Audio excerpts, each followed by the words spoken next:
nalaman ko. Pinendo ko na rin po kay Attorney Baligot lahat din ng documents na accounting record na meron ako. So,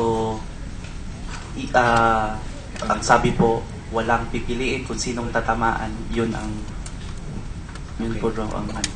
So at least we made that very clear, at of course pinupuri natin yung mga whistleblowers, We understand kung anong sakripisyong kinakarap ninyo, at I hope na alagaan kayo ng Witness Protection Program ng DOJ, at pagpatuloy niyo lang po yung inyong pinaglalaban, at the whole Filipino people would be behind you.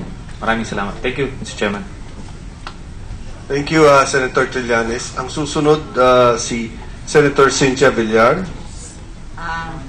Thank you, Mr. Chairman. Gusto ko lang pong mag-manifest na ako po ay interesado sa kaso na ito dahil ako po ang chairman ng Committee on Agriculture and Food. Marami pong stakeholders ng agriculture ang apektado nitong kaso na to. Kaya lang po,